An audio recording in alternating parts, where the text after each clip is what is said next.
All right, Mark Regev is the spokesman for the Israeli Prime Minister and joins us now live from Jerusalem. Good to have you with us. If I could read a statement to you here from Amnesty International, issued after the attack on the UN school in Gaza, July the 30th. The statement says, if the strike on this school was the result of Israeli artillery fire, it would constitute an indiscriminate attack and a likely war crime. Did you in fact use an artillery shell to hit this school? I'll answer that in a second. I just want to say that I owe you an answer from my previous interview. No, I don't want an answer in a second, Mr. Regev. Please, could you focus? No, but your viewers, you often raise distraction cards. I will. Could you please just give me 20 answer the question? 20 seconds. No. I will, but please, last time there was a question list unopened. Last time, Mr. Regev, you accused me of treating you unfairly. You said I should have interviewed you in the same manner as Hanan Ashrawi, who is not accused, who has not been accused of shelling any school by any international human rights organization. You're a representative of a government which has been accused of shelling a school by several international human rights organizations. I promise to get back to you. Hamas, and I have to keep my promises. The fact that you seem to think, Mr. Regev, that the treatment of Palestinians like Hanan Ashrawi should be determined by their ethnicity rather than by their actions, it says more about your worldview than mine. So coming back to the question, did you use an artillery shell to hit this school? But I promised you an answer. Sammy, I promised you an answer, and I don't want to break my promises. Please. Sammy, at the Al-Aqsa hospital, there was no Israeli fire on that hospital. What happened was, and your viewers need to know, the fire was on an immediately adjacent building that was a Hamas weapons depot. There was no fire on the hospital, I can say that unequivocally. The question that needs to be asked is, why is Hamas putting its weapons depot next to a hospital? Now, I'm happy to answer any question you have, but I had to keep my promise. I promised to get you an answer, and I did. Did you use an artillery shell to hit a UN school yesterday in Gaza? Please stop raising distraction cards. The answer is, unfortunately, at this stage, still unclear. What is clear is that there was a firefight in the immediate vicinity of the school. And Hamas terrorists were shooting at our forces on the ground. Our forces returned fire as is naturally fired upon. What is clear is that Hamas had brutalized a UN institution, turning the vicinity of a UN school into a war zone. And as you know, Sammy, the UN has already reported 3 particular cases where Hamas weapons have been found in UN institutions, and there's a consistent pattern of behavior by Hamas to brutalize, to violate UN neutrality, to violate UN humanitarian actions by turning UN facilities into a war zone. You know, the Secretary General himself has ordered an investigation because he himself is not happy with the way. For 2 days running, I've had interviews with Ghazi Hamad from Hamas in which I have pressed him on this issue. Let us please not waste time in this interview asking an Israeli spokesperson what Hamas has done. Now, coming back to the question, may I quote to you what Ban Ki-moon has said after this attack? Quote, all available evidence points to Israeli artillery as the cause. Is he wrong?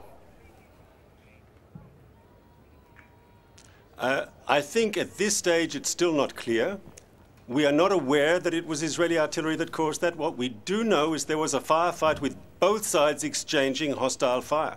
There was combat in the vicinity. Now, I don't know if it was Palestinian ordnance or Israeli ordnance. I do know the fact, and this is not disputed, that Hamas deliberately turned that UN facility into a war zone. And according to the Secretary General himself, in an open letter that he put out, he said that if terrorists are turning UN facilities into war zones, they are accountable for the tragic loss of life, because we don't target UN facilities. We don't target UNRWA schools. That unfortunately has been done by Hamas, who's deliberately turned them into combat areas. Why else are they storing missiles in their facilities? Chris Gunness has addressed this issue and he said, quote, we have done an initial site visit and this is what we can say. There was no evidence of militants firing rockets out of the school whatsoever. Are you calling him a liar? Are you saying you have definitive information that there was rocket fire or military activity going on inside that school?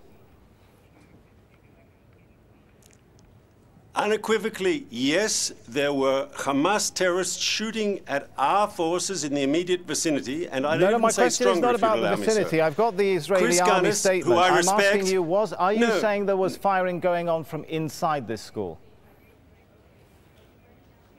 Sorry, if you are outside the school, opposite the front gate and shooting, are you still not using the school as a human shield, Sammy? Let's be fair. Now, I respect Chris Guinness. He has many friends in Israel. We totally support. Navi Pillai has answered that question. Please allow me. And she said... He has many friends. Only a few minutes ago, she has said it is completely unconscionable that the proportionality and precaution that international law requires is being ignored in answer to a question about whether it will be justified for Israel to shell the school if there is rocket fire or activity in what you call the vicinity. Is she wrong? Once again, there's no evidence at this stage that Israel did in fact target the school. I know for a fact that we did not target.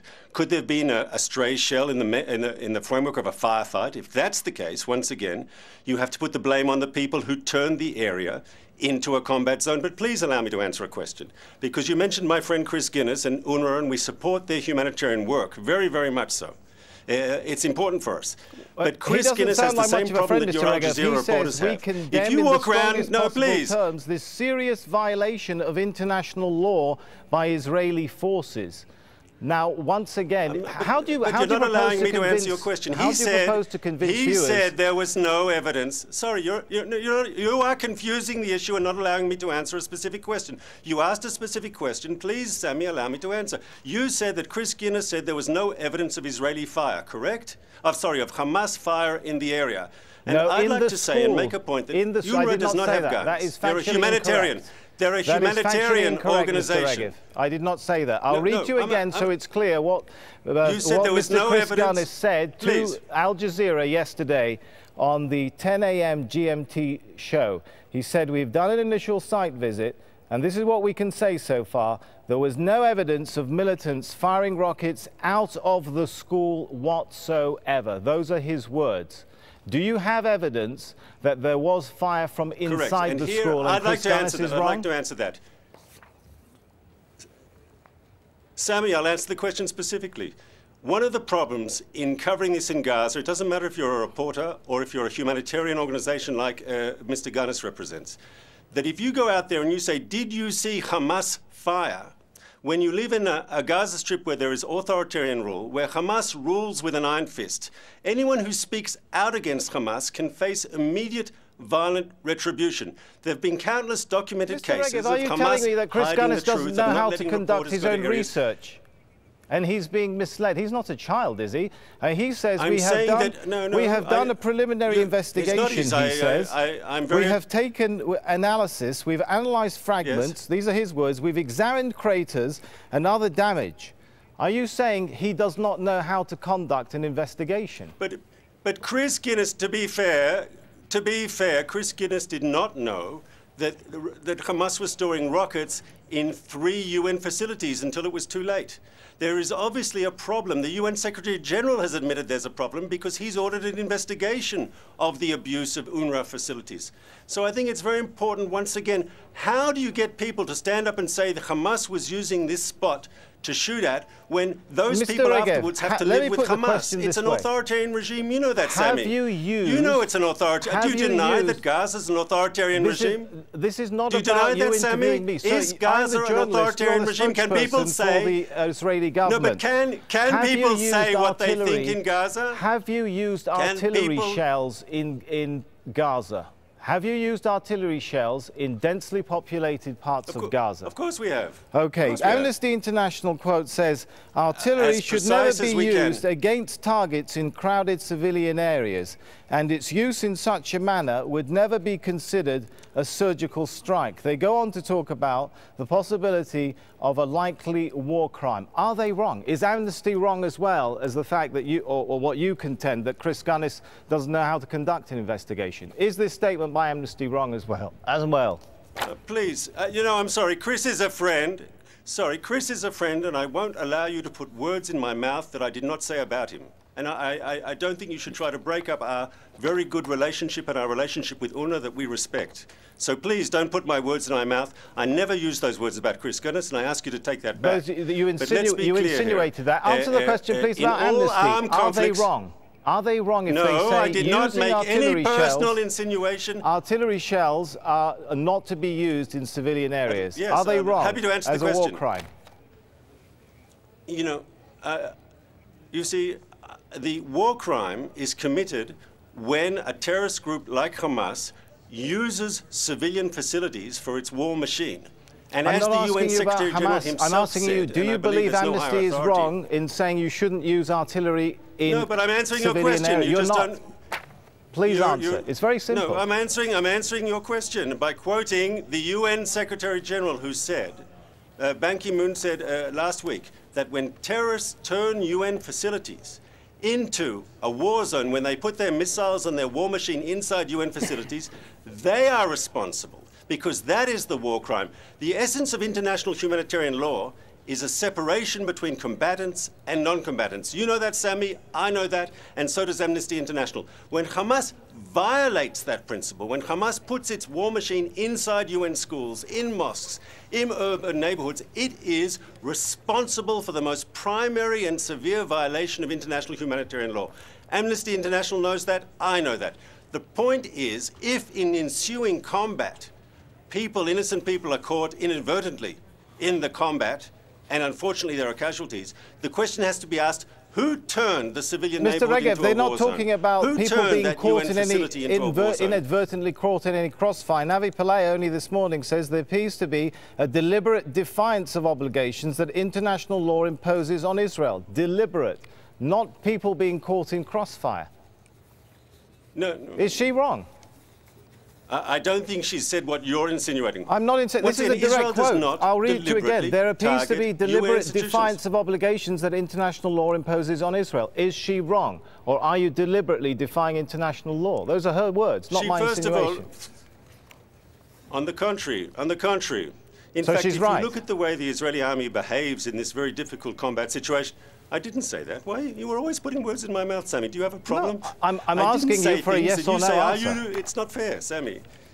I'm asking you for a yes or no answer. Is she wrong in saying there is a deliberate pattern of you, these are her words, defying your obligations of international law? She hasn't said that. She says appears to be, correct? No, she said appears to be. Do you think there appears to be a deliberate pattern of you defying international law?